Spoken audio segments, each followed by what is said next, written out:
नमस्कार, स्वागत है मॉर्निंग न्यूज में। मैं हूं आपके साथ हर्षदा। आभा नगरी धार्मिक स्थल के साथ साथ भारत देश की सीमा पर तैनात देश के जवानों को भी तैयार करती है। विधानसभा क्षेत्र से अनेकों जवान देश की सीमाओं पर तैनात हैं। इसी तरह विधानसभा क्षेत्र के बुगालियों की ढाणी के निवासी सूबेदार मोहन राम पूनिया, जो कि जाट रेजिमेंट में तैनात हैं, उन्हें राष्ट्रपति के द्वारा शौर्य चक्र से सम्मानित किया। मोहन राम पूनिया के द्वारा पैर में गोली लगने के बावजूद अदम्य साहस वीरता का परिचय देते हुए मणिपुर में 38 लोगों की जान बचाई थी, जिस पर राष्ट्रपति ने उन्हें शौर्य चक्र से सम्मानित किया। पूनिया की बहादुरी पर पूरे विधानसभा क्षेत्र व पूरे जिले को गर्व है। सभी ने पूनिया को शौर्य चक्र मिलने पर ढेर सारी शुभकामनाएं दी। टीडवाना से गुलाम नबी आजाद की रिपोर्ट।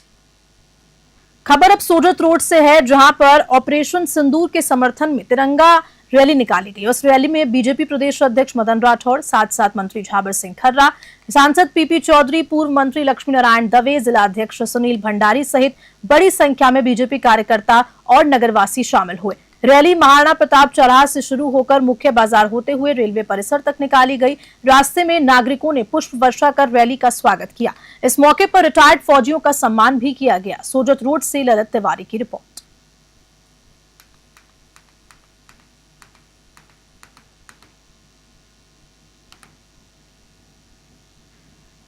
डीडवाना से खबर है, जहां उपखंड के नजदीकी ग्राम थानू के पास एक बाइक पर सवार 3 जने सड़क हादसे का शिकार हुए। जानकारी के मुताबिक बाइक सवार सुभाष निवासी उदयपुरिया और रोशन निवासी उदासर अपनी बहन अनीता को उसके ससुराल तितरी से पीहर लेकर जा रहे थे। इसी दौरान थानू के समीप बाइक के सामने मवेशी आ गया। मवेशी आने से बाइक सवार मवेशी से टकराकर बाइक से नीचे गिरकर गंभीर घायल हो गए। घायलों की सूचना तुरंत स्थानीय लोगों ने टोल एम्बुलेंस को दी, जिस पर तीनों घायलों को टोल एम्बुलेंस की सहायता से राजकीय बांगड़ जिला अस्पताल पहुंचाया। डीडवाना से गुलाम नबी आजाद की रिपोर्ट। धौलपुर से खबर है, जहां जिले में बढ़ते तापमान के साथ बिजली की खपत भी तेजी से बढ़ती दिख रही है। इससे विद्युत तंत्र पर ट्रिपिंग की घटनाएं बढ़ रही हैं, जिससे ईमानदार उपभोक्ताओं को परेशानी हो रही है। ऐसे में डिस्कॉम ने विजिलेंस चेकिंग अभियान शुरू किया। Bhogiram colony, Mittal colony, Braj enclave और जगदीश कॉलोनी में छापेमारी कर 3 बिजली चोरी के मामले पकड़े गए। इन पर 1 लाख रुपए का जुर्माना लगाया गया। साथ ही अवैध केबल भी जब्त की गई। डिस्कॉम के ईएन रजत जैन ने बताया कि रात में गश्त और तकनीकी सॉफ्टवेयर से संदिग्ध उपभोक्ताओं की निगरानी की जा रही है। एक्सईएन विवेक शर्मा ने बताया कि कस्बे में विद्युत छीजत 45% है, जबकि लक्ष्य 15% है। ऐसे में संबंधित अधिकारियों पर अनुशासनात्मक कार्रवाई की जा रही है और साथ साथ विजिलेंस अभियान आगे भी इसी तरह जारी रहने वाला है। धौलपुर से संजय कसाना की रिपोर्ट। धौलपुर जिले में आगजनी की 2 घटनाएं सामने आई। पहली घटना शहर के गडरपुरा रोड स्थित कंप्यूटर सेंटर में हुई, जहां शॉर्ट सर्किट से अचानक आग लगी। छात्रों में भगदड़ मच गई, लेकिन अभी सब सुरक्षित बाहर निकल आए। सूचना पर पहुंचे फायर ब्रिगेड ने 35 मिनट के अंदर आग पर काबू पाया। इस दौरान 10 कंप्यूटर सेट, 5 सीपीयू, जरूरी कागजात और मशीनें जलकर नष्ट हो गई। सेंटर संचालक राहुल सिंघल ने करीब 2 लाख रुपए के नुकसान की बात कही। दूसरी घटना सरमथुरा से हुई, जहां पर सड़क किनारे खड़ी बाइक में आग लग गई। बाइक मालिक दुकानों में सामान लेने गया था। स्थानीय लोगों ने आग बुझाने की कोशिश की, लेकिन बाइक पूरी तरह जल गई। धौलपुर से संजय कसाना की रिपोर्ट।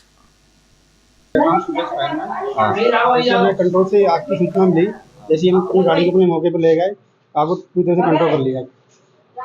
कितने नुकसान हो गए? क्या आग कहाँ में लगी है? आग एसी की वो मैन कूलर में वो होता लगी है, आउटर में एसी की। क्या नाम आपका? मेरा नाम राहुल सिंघल है।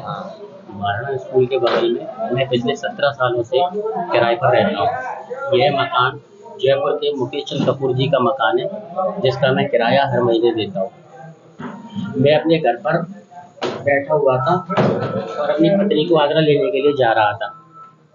अचानक से मेरे कर्मचारी का मेरे ऑफिस से फ़ोन आया, मेरी माँ के नंबर पे, कि तुम्हारे ऑफिस में आग लग गई है। मैं भागा आया तो मेरे को कुछ भी सूझबूझ नहीं आई। मैं इधर उधर भागा, लोगों से ऑक्सीजन सिलेंडर मांगा, लेकिन कहीं भी मेरी मदद नहीं हो पाई। फिर लास्ट में जाके फायर ब्रिगेड को फ़ोन किया, पुलिस को फ़ोन नहीं लगा। तब फायर ब्रिगेड ने आके और लोगों की सूझबूझ से और लोगों की मदद से इस ऑफिस की आग को बढ़ाया गया है।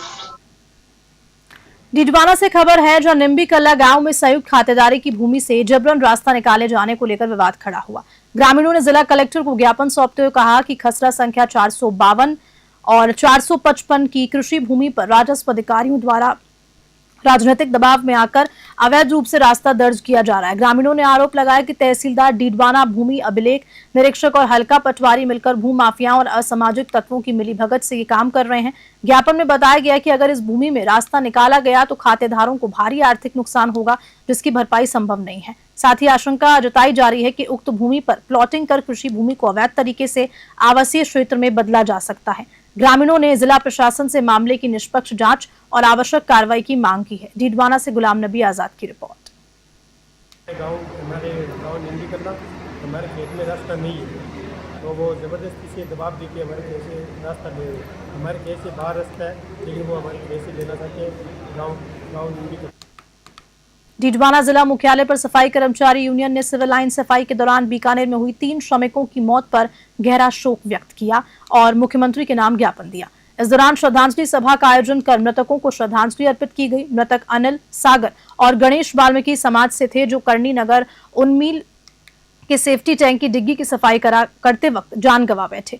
यूनियन ने मृतकों के परिजनों को 50 लाख की आर्थिक सहायता और 1 सदस्य को सरकारी नौकरी देने की मांग की। साथ ही हादसे के लिए जिम्मेदार ठेकेदार पर कार्रवाई और आधुनिक मशीनों के उपयोग की मांग की गई है। साथ में यूनियन अध्यक्ष तनवीर कुमार, पप्पू राम किशोर और साथ साथ अनिल, जावा, मुकेश समेत कई लोग उपस्थित रहे। डीडवाना से गुलाम नबी आजाद की रिपोर्ट।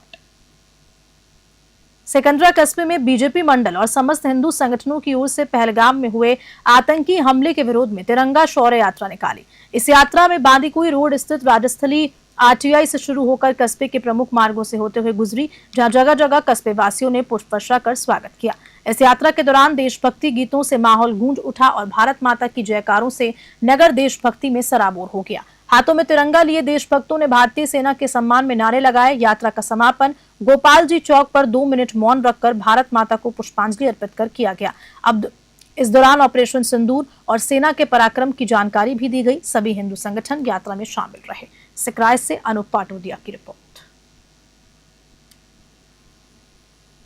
बीकानेर से खबर है, जहां जिले के नोखा क्षेत्र अंतर्गत हांसासर की रोही पाचू सड़क स्थित एक ढाणी में शॉर्ट सर्किट से भयंकर आग लग गई। रूपदास धनदास साध परिवार की ये ढाणी चंद मिनटों में जलकर राख हो गई। इस हादसे में घरेलू सामान, कपड़े, अनाज और कीमती आभूषण तक खाक हो गए। बताया जा रहा है कि ऊपर से गुजर रही बिजली लाइन में अचानक स्पार्क हुआ और चिंगारी ने सूखी घास व झोपड़ी की दीवारों को चपेट में ले लिया। उस वक्त ढाणी में महिलाएं और छोटे बच्चे उपस्थित थे। ढाणी मालिक ने जान जोखिम में डालते हुए बच्चों को बाहर निकाला, जिससे उनके सिर के बाल झुलस गए। ग्रामीणों ने घंटों मशक्कत कर आग पर काबू पाने की कोशिश की, लेकिन सब कुछ जल चुका था। फायर ब्रिगेड देर से पहुंची। प्रशासन व पुलिस ने मौके पर पहुंचकर हालात का जायजा लिया। बीकानेर से लोकेश भौरा की रिपोर्ट। झालावाड़ जिले के गंगधार थाना पुलिस ने जुआ सट्टा के खिलाफ अभियान तेज करते हुए 3 अलग अलग स्थानों पर छापेमारी की। इस कार्रवाई में कुल 6 लोगों को गिरफ्तार किया गया, जिनके कब्जे से 2430 रुपए नकद जुआ राशि बरामद की। थाना प्रभारी अमरनाथ जोगी ने कहा कि पुलिस अधीक्षक ऋचा तोमर के निर्देशानुसार संगठित अपराधों की रोकथाम के लिए लगातार अभियान चलाया जा रहा है। गंगधार पुलिस टीम ने सार्वजनिक स्थानों पर जुआ सट्टा खेलते आरोपियों को पकड़ा और उनके खिलाफ कानूनी कार्रवाई शुरू की। गंगधार से गोवर्धन सिंह की रिपोर्ट। खटूमर विधानसभा क्षेत्र के साथ साथ आसपास के क्षेत्रों में लोग खटूमर के खेलडी कस्बे में एक निजी मैरिज होम में आयोजित तीये की बैठक में शामिल हुए।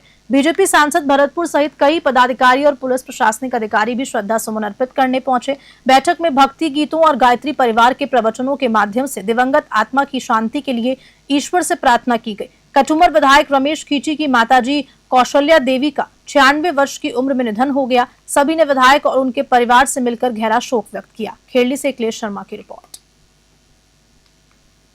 बांसवाड़ा जिले के भूंगडा थाना क्षेत्र के माही डैम तिराहे पर हुई लूट की वारदात का पुलिस ने सफलतापूर्वक खुलासा किया।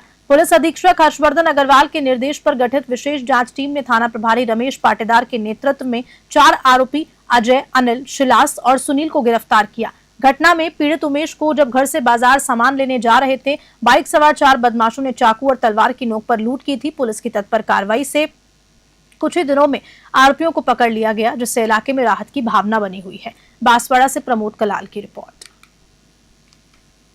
ईसरदा कस्बे में अवैध बजरी खनन और परिवहन के विरोध में सैकड़ों महिलाएं और पुरुषों ने कल से जाम लगाया हुआ था। आज से अनिश्चितकालीन शांति प्रिय धरना शुरू किया गया, जिसमें महिलाएं बजरी डंपरों को गुजरने नहीं दे रही थी। दोपहर पुलिस ने जबरन बल प्रयोग कर महिलाओं को हटाया और बजरी से भरे डंपर को निकलवाया। इस कार्रवाई में आक्रोशित लोगों ने पत्थरबाजी भी की। विरोध के बीच एक महिला ने आत्महत्या का प्रयास किया। टॉक की लीज की आड़ में सवाई माधोपुर के सोलपुर में अवैध खनन जारी है, जिससे कस्बे की सड़कें खराब हो गई और स्कूल जाने वाले बच्चों की आवागमन भी मुश्किल हो गया।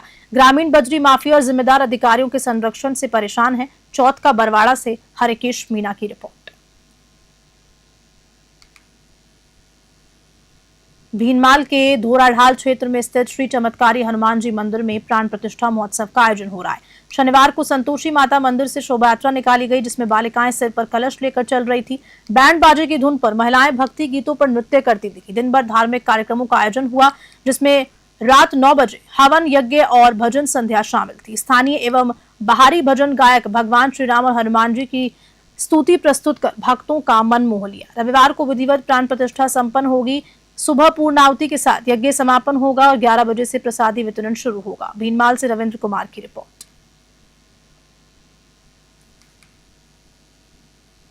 श्री विजयनगर की नई मंडी के धान मंडी के सामने एक दिल दिला देने वाला हादसा सामने आया। अचानक अनियंत्रित हुआ ट्रैक्टर कार के ऊपर चढ़ गया, जिससे कार बुरी तरह क्षतिग्रस्त हो गई। कार में केवल चालक ही था, जिसकी वजह से बड़ी दुर्घटना टल गई और चालक सुरक्षित रहा। हादसे के बाद मौके पर लोगों की भीड़ जमा हो गई। ये घटना स्थानीय लोगों के लिए चौंकाने वाली रही। श्री विजयनगर से जय किशन की रिपोर्ट।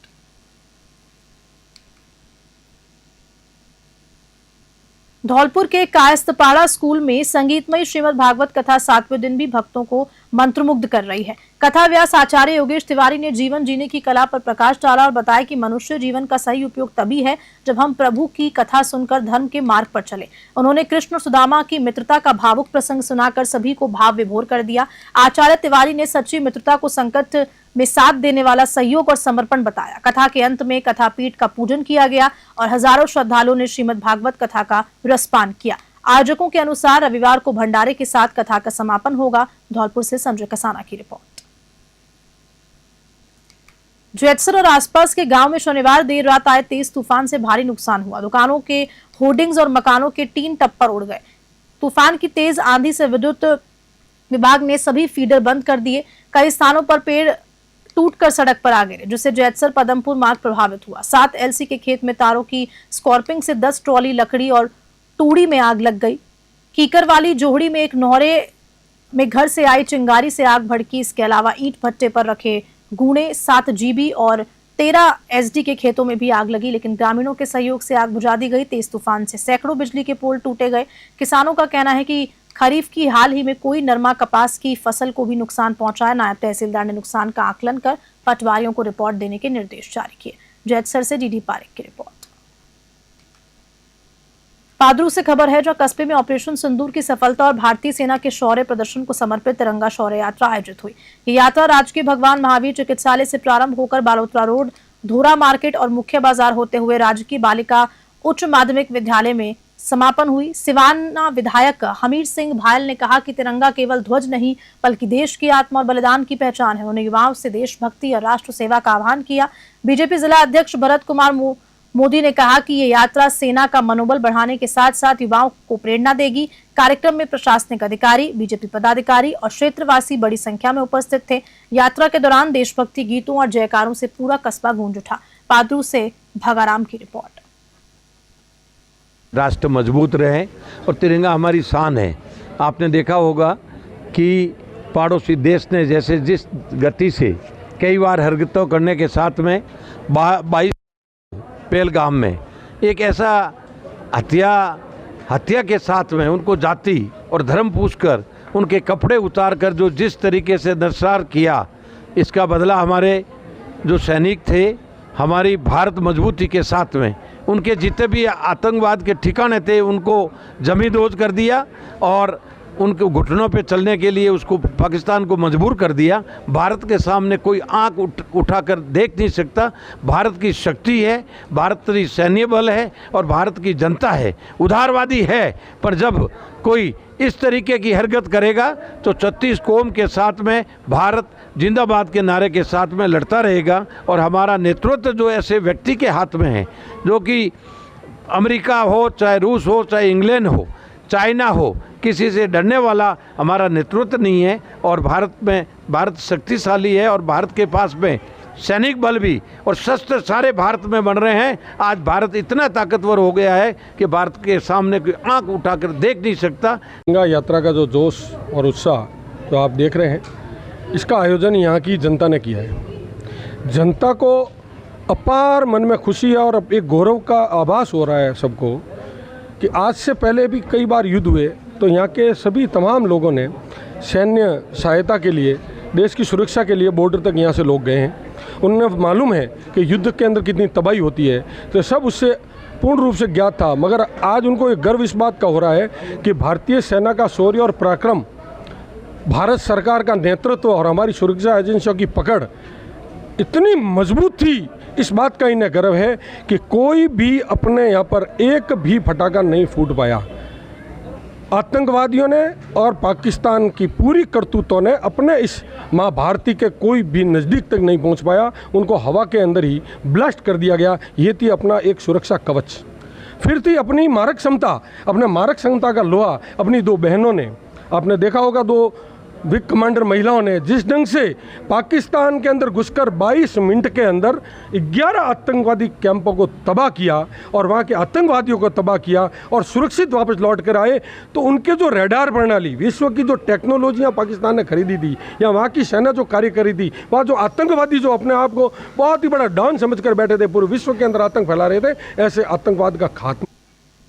राजस्थान के लालसर भांडारोज मार्ग से जुड़ी ढाणी नरवाणी की वर्षों पुरानी सड़क विवाद की समस्या आखिरकार सुलझी गई। मुख्यमंत्री रास्ता खोलो अभियान के तहत प्रशासन ने मौके पर पहुंचकर पुलिस जाब्ते के साथ रास्ता खुलवाया। रास्ता खुलते ही ढाणी वासियों के चेहरे खुशी से खिल उठे। ग्रामीणों का कहना है कि रात्रि में गर्भवती महिलाओं और बीमार लोगों को समय पर अस्पताल पहुंचाने में दिक्कत होती थी। बच्चे भी रोज 2 किलोमीटर पैदल चलकर स्कूल जाया करते थे। अब सरकार और प्रशासन की पहल से उनकी सालों पुरानी परेशानी का समाधान हो गया है। ग्रामीणों ने पूर्व मुख्यमंत्री अशोक गहलोत और प्रशासन का आभार भी व्यक्त किया है। भांडारोज से अश्विनी जांगिर की रिपोर्ट। कल का जो रास्ते का मामला है उसमें क्या समस्या आई और क्या प्रशासन के द्वारा खुलवाया गया? प्रशासन के द्वारा खुलाया थे, कोई लड़ाई दंगा कोई है, तहसीलदार पटवारी कलेक्टर सब आया। ये वीडियो में कह रहे हैं कि मारपीट हुई है जबरदस्ती। कोई मारपीट को नहीं साहब, प्रशासन का प्रशासन मौजूद थे, टीम मौजूद थी साहब, टीम पूरी प्रशासन की आई। क्या समस्या थी रास्ते को लेकर? रोके थे साहब, काम होगा, परेशान थे। ये मुख्यमंत्री रास्ता खोलो योजना के तहत हाँ डीएलसी रेट जमा करा दी। फिर क्या समस्या? यहाँ ढालाई माते मेरे भी आवा जावा कौन लड़ाई झगड़े? कोई लड़ाई झगड़ा कोई क्या समस्या थी रास्ते को लेकर जो प्रशासन ने आकर खुलवाया? सर हमको बहुत सालों से समस्या थी। पहले तो ऐसे ही निकल जाते थे, पहले एक आदमी को नहीं रोका, अब इन्होंने रोक दिया रास्ता रोक दिया। तो हमारे बच्चे उनकी बहुत पढ़ाई की डिस्टर्ब हो रहा है। छोटे छोटे बच्चे हैं, वो पढ़ने कैसे जाए, यहाँ साधन नहीं आता है। आपको तो पता, अगर आप वहाँ से आते आज नहीं खुलता तो आपको पता चल जाता। हमारा रास्ता लेके बहुत परेशानी है। डिलीवरी होती है तो हमारे आधे रास्ते पहुँचते ही डिलीवरी हो जाती है। हमको वहाँ जाना पड़ता है, कम से कम यहाँ से 3-4 किलोमीटर एरिया हम भर के जब हम मार्केट जाते हैं तो हमको बहुत समस्या थी। हमने इनसे भाईबंदी से भी बोला कि आप हमको भाईबंदी से दे दो, हम ज़मीन दे देंगे, हम आपको पैसा दे देंगे। फिर इन्होंने मना कर दिया, हमको कुछ नहीं चाहिए, हम देंगे ही नहीं तुमको रास्ता, हम तुमको बर्बाद ही कर देंगे, रास्ता नहीं देंगे। लेकिन और चलिए इसी खबर के साथ बुलेटिन में इतना ही। नमस्कार।